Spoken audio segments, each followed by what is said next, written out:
calling into session the legislative session of Swarthmore Borough Council for Monday, August 1st, 2016. Everyone is present except our president, David Grove, who's excused, and Dave Murphy, who's also excused. All right. First item on the agenda, public comment. Do we have any members of the public who would like to comment? No. Next, we have consideration of the meeting minutes of our last meeting, July 11th, 2016. Do I have a motion to approve those minutes? Motion to approve. Do I have a second? Second. Any discussion? Amendments, changes? All in favor of approving the minutes, say aye. Aye. Aye. All opposed, say nay. The ayes have it. Minutes are approved. Environment. Sure.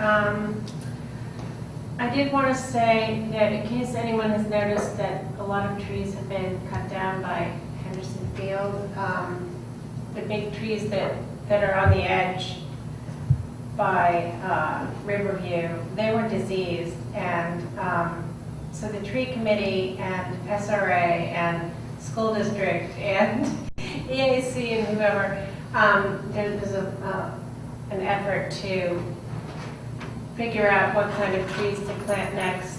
I see the Swarthmorean isn't here today, but whoever's listening, there is action being taken, and I'm sure that a great solution will be arrived at. And that's pretty much all I have.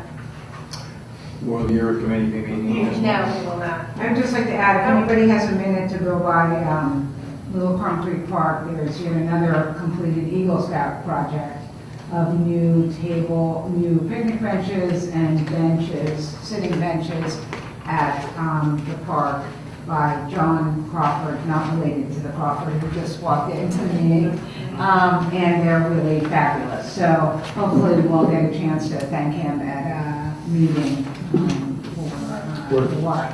We're going to invite, in September, we're going to invite, actually probably October, because Him and back. Him and Jonathan and the guy who did the Armor, trial. Peter Armor. Right. Could be. Yeah. There's been some pretty amazing projects. Yeah. It's great. I was there this morning. I saw it. And speaking of trees, I noticed there's a big tree down in Little Concrete Park. Right, Is that storm damage? Or? Yeah, we have 6 trees, I think. Yeah, we've they're removed. getting to it gradually. Yeah. Okay. We do have a contract, we went out for 3 bids, so it's below the bidding threshold, we have to award, but, so, yeah, they were supposed to come down a while ago, but the contractor got come. But the Eagle Scout project is great. It's wonderful. Yeah, I do have one more thing. It's not EAC, but it's just a general comment, which is, I think it would be good if maybe Borough Council could meet sometime just to talk about our procedures and processes and how we communicate with each other and kind of check in on how it's going. And I know every meeting has to be publicly advertised and the public has to be invited, but I just wanted to put it out there because we're so busy talking about our agendas that we don't have any way to kind of have a meta conversation about how, we communicate with each other, what's working for people and what isn't working, how's it going. And I just want to put it out there. I think that's a great idea, particularly for me, who it's my first year for the council. There are things that come up, and like you say, we're busy with agendas. That's going to be very useful. Agree. Yeah, I think it's a great idea. And then the question would be, how would we organize that, and how would we? Bob, I hate to throw this in your lap, but so these wouldn't be legislative meetings, and they wouldn't really even be working sessions. They would be more like, like retreats or something. Yeah, but it would still have to be advertised. It would. For the public, but you could do it on a Saturday, and if you want to have a more conversational kind of meeting, you could do it on a Saturday, and you do not have to televise it if you want it to be kind of more informal. There's lots of options. The only thing there's no option on is advertising. Right. Has to be advertised. I mean, so, I'm happy to, so where do we go from here? Well, Seems like since there's you brought it up, something Lauren, there. since you brought it up, Yeah. Lauren, we're gonna make you responsible I'm happy. for seeing this. That'll teach you. Yeah, I'm So- happy to be involved in something. So, Yeah. maybe organize something for, the fall. Yeah, yeah. Along the okay. lines of, what, maybe a Saturday meeting, or, I'm not sure if that's the right time, but. Yeah. Something. Sometime that we can all agree upon, and maybe if it's something that it seems like a good thing, maybe a couple times a year or something, Okay, well, I'll look into it. I'm happy to assist. Okay, all right. Thank Great. you, It's a Ross. great If it's okay, Lauren, we'll move that up maybe to president, when we do the minutes, well, since it's not really environment related. I don't want you to think we're manipulating, but that seems like probably would have Yeah. been good. Oh, okay, sure. Yeah. Thank you. Thank you. Finance. Yes, I have a few things tonight. Start with the financial report. Hopefully you all have a copy of it in front of you, as well as the other things I'll go over. And just through the month of July, things look like they're on track. Revenue is actually slightly better than expected. Part of that's due to some of the building fees that were collected more than expected. Those are sort of one-time in nature, but I think all in all, things look, they're sort of balanced out as the year moves along, and are on track to even slightly better than we expected, at least for the revenues in particular. Expenditures are a little hard because there's still a lot of time left in the year. And at the end of July, the cash balance was $2,157,545. Any questions on the financial report? Okay. Moving on to wire transfers and transactions to ratify. I'll do the wire transactions first. I'd like to make a motion to approve wire transactions for July 2016 totaling $2,740.15. Do we have a second? Second. Any discussion? No. All in favor of approving, is it checks and wire transfers? We're doing just wire transactions. Just right? all in favor of approving wire transfers as stated, say aye. Aye. All opposed, say nay. Okay. The ayes have it. All right, now we're going to move on to the transactions to ratify. Hopefully, people have seen that as well. It's related to the parking lot and paving of the parking lot for Premier Concrete. So there's two transactions to ratify, one for $61,700 and the other for $20,000. I'd like to make a motion to approve the transactions to ratify for the month of July. Do we have a second? Second. Any The reason discussion? that's two separate bills is the borough paid for the paving, so that came out of a different account. The borough was responsible for paving the parking lot, and that $20,000 came out of, it's just Separate. the only way to say it, separate account. The other bill comes out of an account that's been just for the parking lot, and is all Centennial Foundation. Any other discussion? All in favor of approving transactions, or all in favor of ratifying transactions as stated, say aye. Aye. Nay? Ayes have it. Okay, moving along to the bills to pay for the month of July. The total is, hopefully everyone's got a chance to look at those.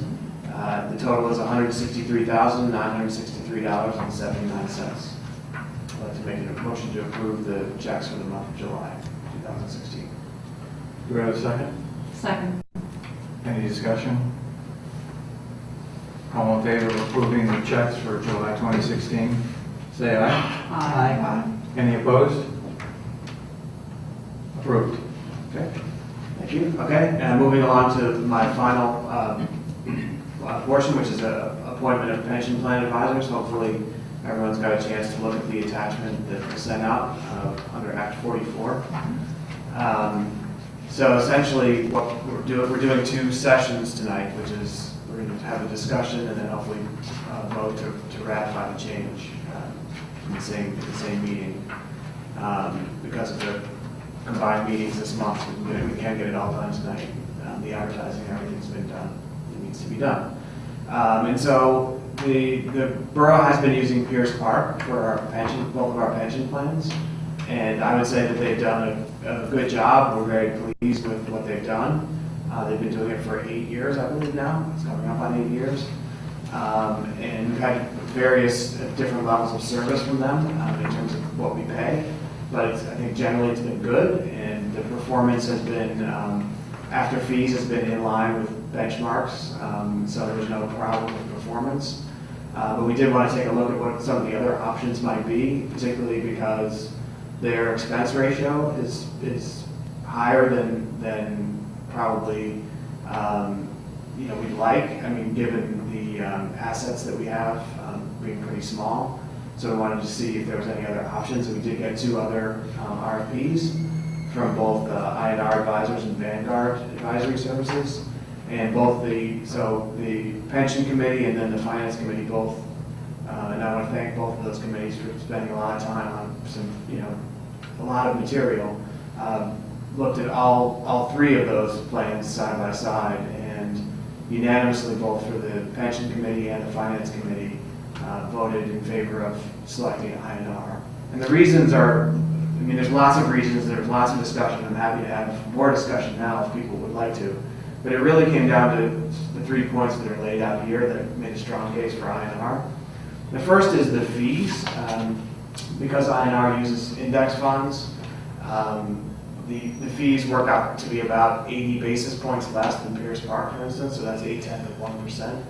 And while that may not seem like a lot, in a zero interest rate environment, and if you compound those kinds of numbers over long periods of time, which is what we're looking at, that was an attractive alternative for us, very attractive relative to Pierce Park. So that was one of the primary reasons why we wanted to make the change. And then there's a couple of other reasons I think that add on to it and also make it more attractive versus the other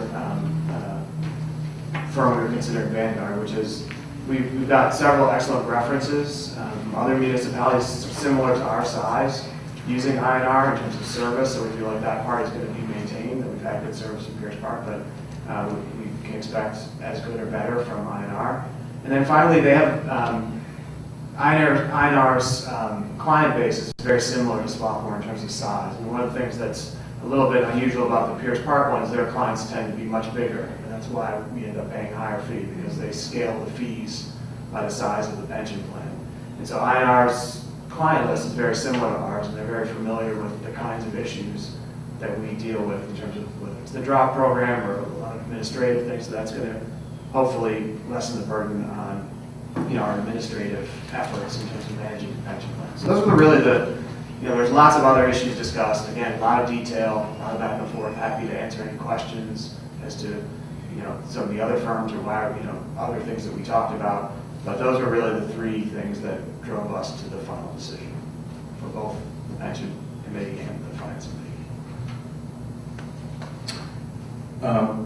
Mike, do you want to move that council approve the appointment of INR advisors as the borough's pension plan advisors? Sure. I'd like to make a motion to approve INR as the pension plan advisor for both of our pension plans. Do you have a second? Second. Discussion.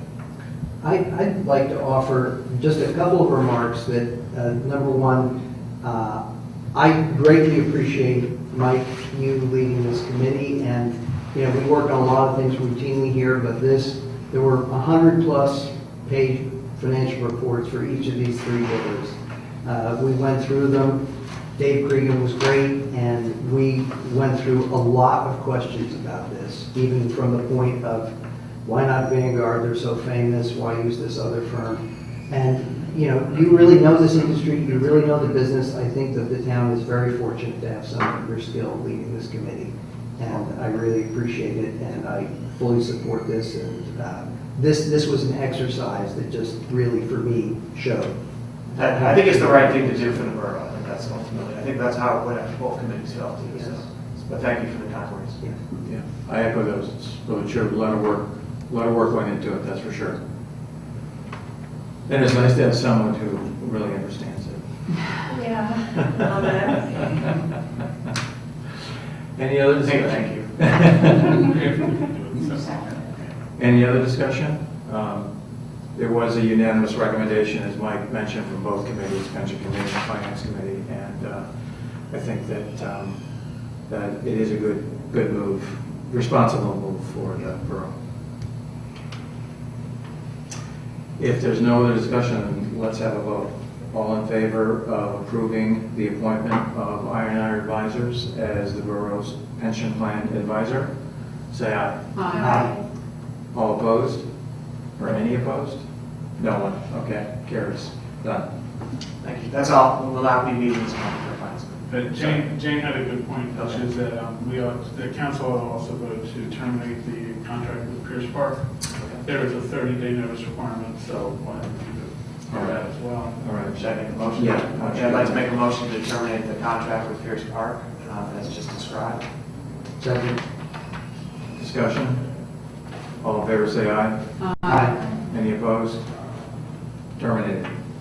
Well, With 30 days notice. And just for Appreciation. and for Yeah. council edification, Act 44 requires that you select based on what is in the best interest of the borough, and that you provide notice to all the bidders as to why you selected who you did. So, and Michael, Jane, and I worked up that.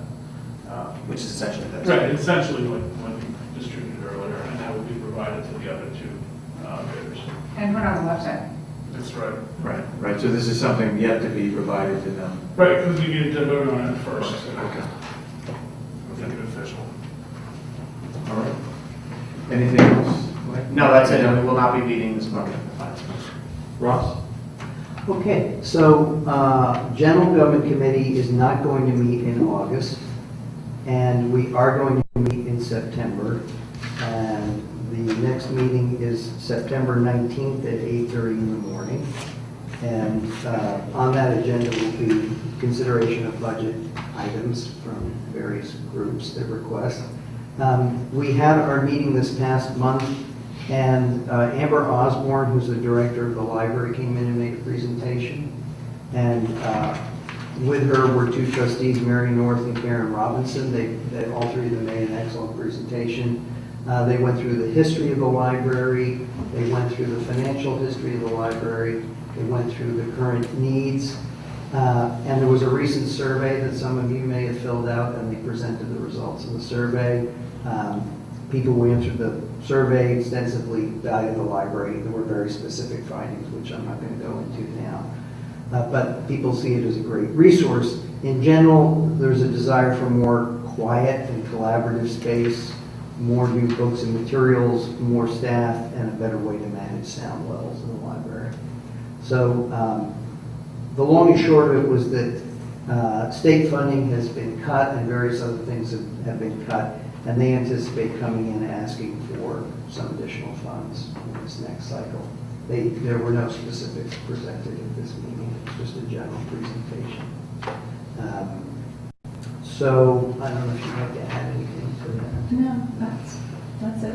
Okay. Thank you. Sure.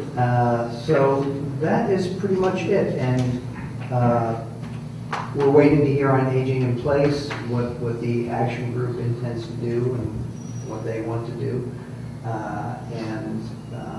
So we'll be ready in September to do business on that. That's all. Great. All right, thank you, Ross. Planning and zoning, Mary? Our committee did meet, and the majority of the meeting was spent with the representative of the Headstrong Foundation and their attorney, who came before the committee to give us a presentation relating to their application to get an accommodation from the Fair Housing Act so that they could use what is now a residence at 200 South Chester Road, to use it as not a treatment facility, but a facility where people who are undergoing cancer treatments and their families have a place to stay while they're receiving those treatments. This is something that application goes in front of the Planning Commission. They will decide the application. I'm not going to go into the merits of it or anything like that, because if there should be an appeal from the Planning Commission's decision, that appeal will come before us here on Borough Council. So the Planning Commission's meeting on that will be August 17th.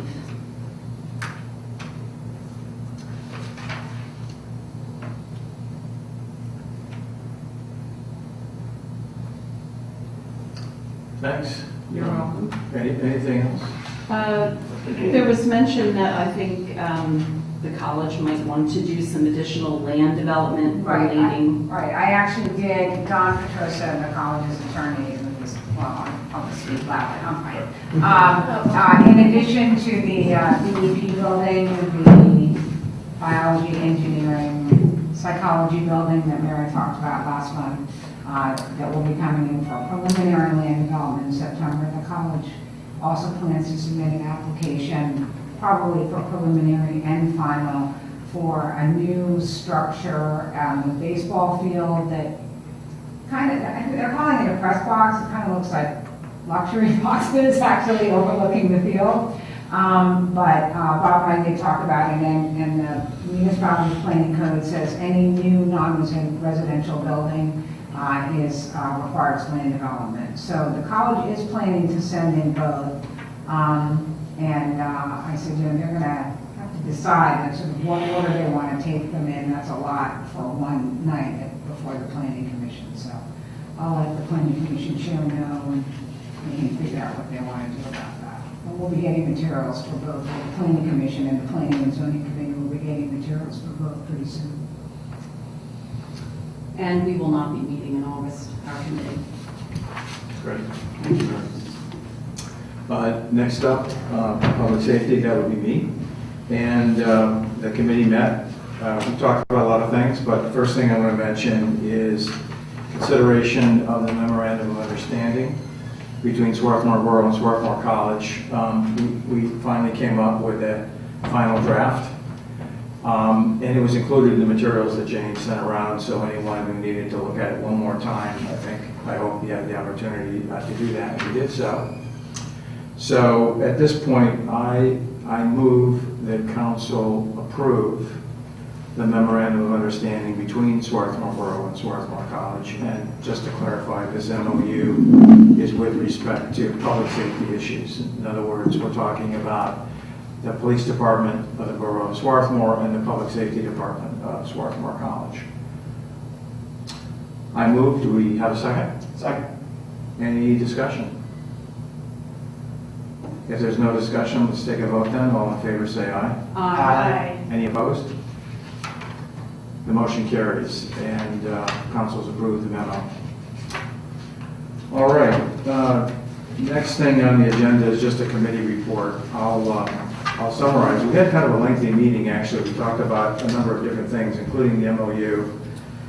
But the big centerpiece of the meeting was traffic calming measures on Yale Avenue. And we had probably, I would say, at least a dozen, probably more than a dozen residents.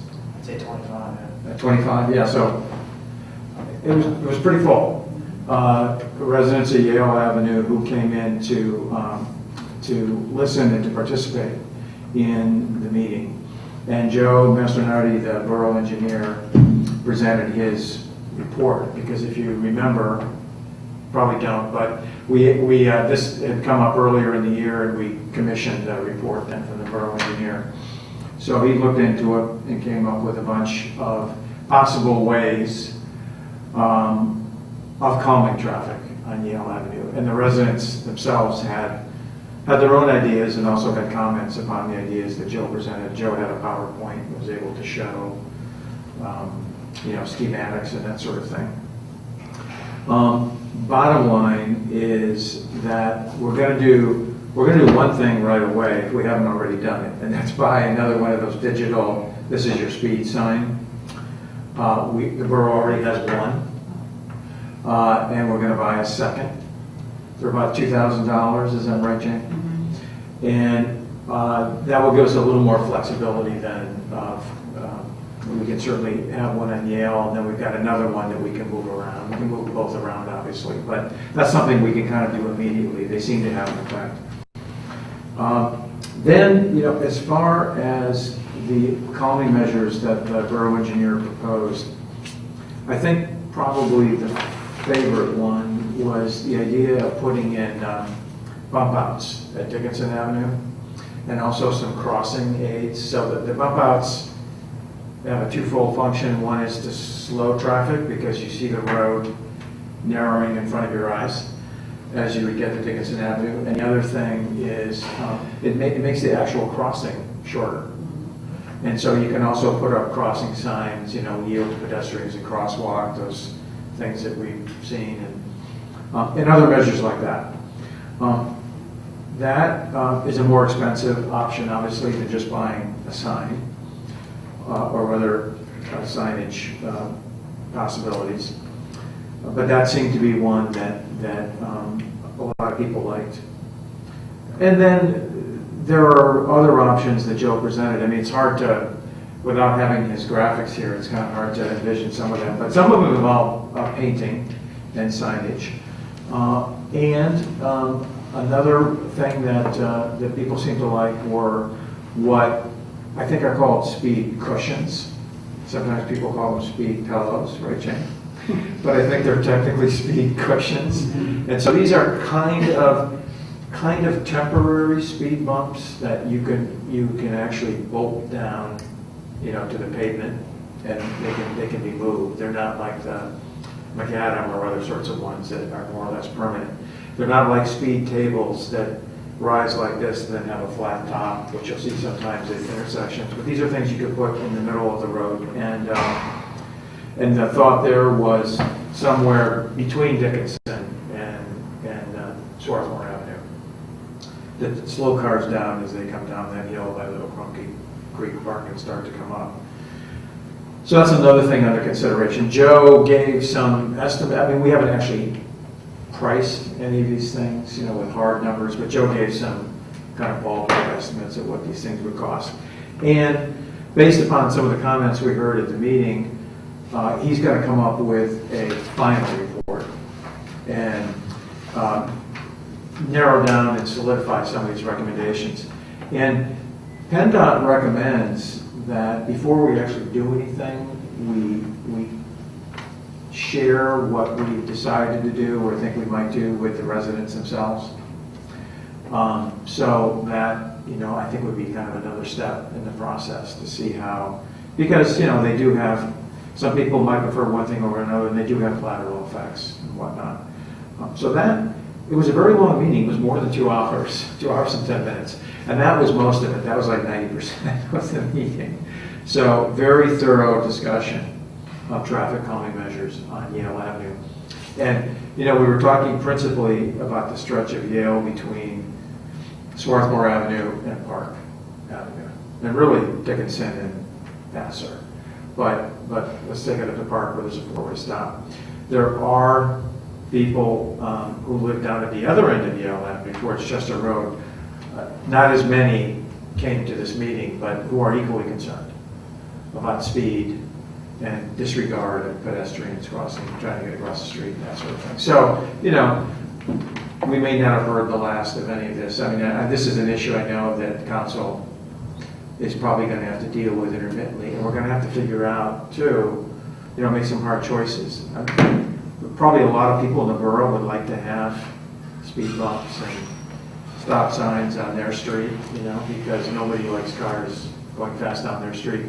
But obviously, we'll have to be rational about it. And there are criteria, PennDOT has criteria that you consider to see whether or not a stop sign, for example, or stop signs are not traffic calming measures, or traffic calming measures, might be warranted. And we did that study for that stretch of Yale, and it came back with that finding that yes, the traffic calming measures would be warranted on that stretch of Yale. But might not be true everywhere around town. But we it's conceivable we're going to get more requests for that kind of thing. David, where do we stand with the stuff we already sort of approved? I think, but the crossing of Yale at Rutgers and at Harvard. Where are we? Are those still PennDOT under review? Or? Yes, they are still PennDOT under review.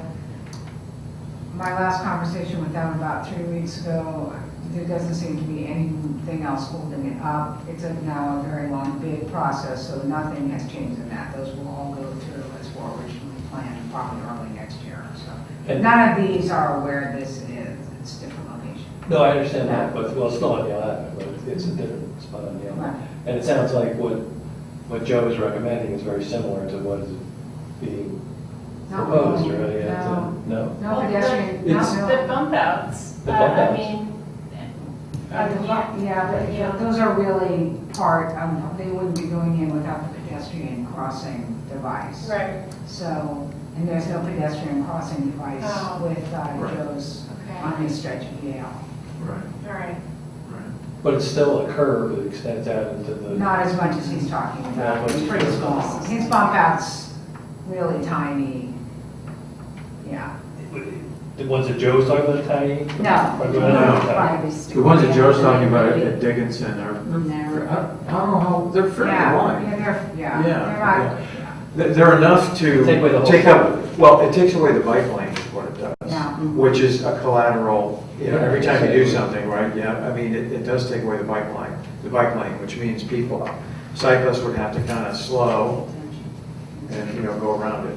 Yeah, whereas the one at Harvard Yale is not taking out the bike lane, so it's, must be smaller.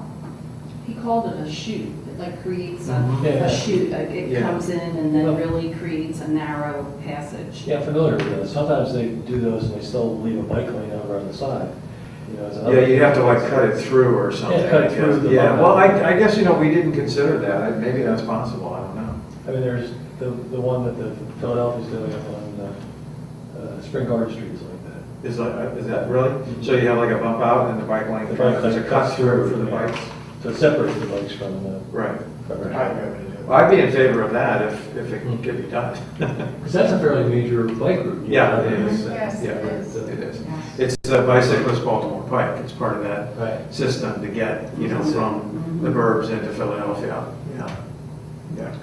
The 25 people that came in, were they talking at all about the plan for where Harvard crosses 320 up by the Presbyterian Church? Because there was no discussion of that. No, but that's One of the locations. that's one that's that- already under Yeah. PennDOT review. That's already- Yeah, it's been approved. Oh, it's been approved. That was That on is a, gonna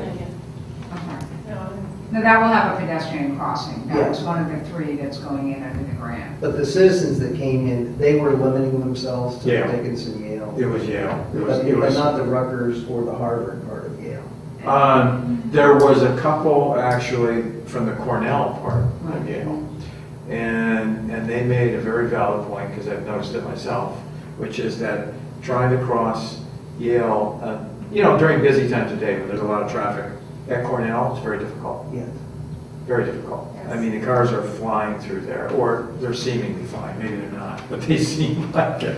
They do. Yeah. I walk my dog on the stretch from Rutgers and below up there. Okay. And it seems like, and I've never been able to figure out why, but it seems like they come up Yale, they get to the corner where the countryside market used to be, and then for some reason, it's like a race from there to 320. It's Well, like, my theory is they see the traffic light, uh, and they're trying to. Hit the light. Hit the light, yeah, Yeah. but I don't know. Who knows, right? But there was the one couple there from that part of Yale, Yeah. but no one talks, I don't think anyone there talks specifically about the Rutgers crossing, but that's something that's already in the works, so. And there were traffic studies done on the section of Yale that you're talking about, and it did not, the 85th percentile speed was actually not nearly as high Right. as the area. Right. I think what happens is they accelerate there, but they don't have enough space to Right. actually get up to that speed. Yeah, So you perceive it because you hear the acceleration. definitely. So those are the headlines from the Public Safety Committee meeting. And that's about all I've got to say. If there are no more questions, we will move on to, well, we won't move on to Public Works, Parks, and Recreation, because unless someone else has anything to report from that committee. No? All right, Mr. Mayor? Just to remind everybody that who's still in town, now that it's August, First Friday is coming up, and there are lots of things planned in downtown, including a barbecue in the amphitheater. There's supposedly some live music, but I don't know who's actually doing it. But it's good to hear. It's always a fun time. It's been very sort of gratifying to see the amount of activity that's been going on in both in the amphitheater and the plaza area. The farmers market, they had a karate or a taekwondo demonstration going on in the green space during the farmers market. And, it was nice. There's been nice days where the amphitheater is actually crowded at lunchtime for people. And the library's been making good use of it with their programs. Last Wednesday, I think it was, there was a puppeteer, drummer, generally loud young man who getting kids all excited for about an hour outside of Jane's window. So that was. I think they'll be there every Wednesday. And it's fun because those programs have often been held over at the Methodist Church because there isn't enough room in Borough Hall. So as long as the weather holds out, I think they'll all be there. It's usually just 5 or 6 till the end of July. It was very cool. I mean, it was very, very well attended. That's great. So it's already turning out to be a fantastic addition to the bill. I think so. Yeah. Okay. Thank you. Thank you. Jane? Well, as you'll see, I distributed the budget schedule. We'll start working on the budget soon.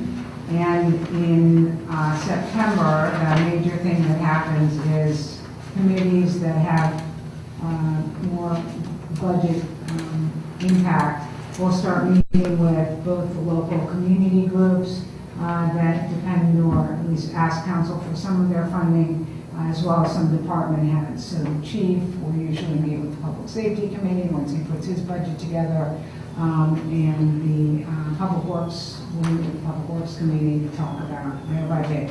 You'll see that we sort of talk about the base budget, which is sort of our usual stuff. We have a contract with the police; those numbers will be in there. We'll come up with a number to start with for whatever else happens with the rest of the employees in terms of raises, health care costs, fuel costs. We are under contract for our rubbish collection and our recycling. So those are sort of the base budget. And then there are what we call extraordinary requests, which are things that people are dreaming up to do, either department heads are dreaming up to do, or I'm dreaming up to do, or the library is dreaming up, as Ross knows. So those are, we try and get those on the table as soon as possible so people know sort of what things are looking like for just the basics, and then what things would be looking like in terms of a little bit more. So you'll see that laid out in here. I gave a sample of the letter that goes to our community groups. And one thing that I did add, I think I had told almost everyone that we were going to add this to the letter. We asked the groups who receive money if they have read the Aging in Place Task Force report and if they see themselves implementing any of that. And if so, do they think it will cost any money? Is it something they do with their usual budget requests, sort of how they see their role in that? Any of these organizations could end up saying that they feel that they have a role or something that they would like to do. Those will come electronically. I do distribute them to everybody. Of course, everybody's welcome at each other's meetings, but we'll have everything in from all of these groups by, very early in September. And then the very first crack at the budget will be at the September meeting of the Finance Committee.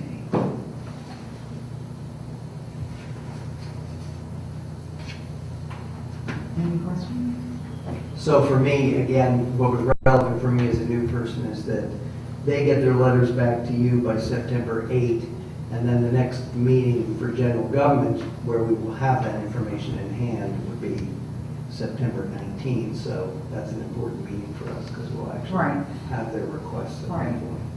And, it's possible that some of these groups will get together and maybe decide they're going to do something together, because actually, Ross, the groups that you have are probably the most likely to participate. I guess SRA as well. So we just don't know. And we did send one this year to the Senior Citizens Group. They were funded for about 5 years by the borough, probably maybe 2000 to 2005, and then they stopped receiving funding by their own choice. But because of the Aging in Place Task Force report, we did put a letter in the mail. The new president is Linton Staples, and that law, so it's another one before your committee. Good. Thank you, Jane. Bob, anything? Thank you, I don't have anything tonight. Thanks, Bob. Under other business, I neglected to mention that the Public Safety Committee will not meet in August. Is there any other business? Bring up at all? If not, I will entertain a motion to adjourn. Oh, God. Yes. Maybe this is news or maybe not, but the thing about getting electric sockets at Little Drum Creek Park, is that news since our last? Electric. I I can't remember if Laura mentioned that. But- feel like I mentioned it at some Okay, point. yeah. But You that can was a mention good it thing. again. That was a good thing, so people know. Yeah, it is. We have electricity in the park now. Yeah. And since we're on that real quick, the cross-country team at Strathaven High School is going to have their first gathering at Little Drum Creek Park. I'm not sure what the date is, but yeah, that's kind of cool. It is. Not a run, but like. I was going to say, Yeah. do a lot of Run work. around the Yeah. Okay. Anything else? Motion to adjourn? Second. We're adjourned.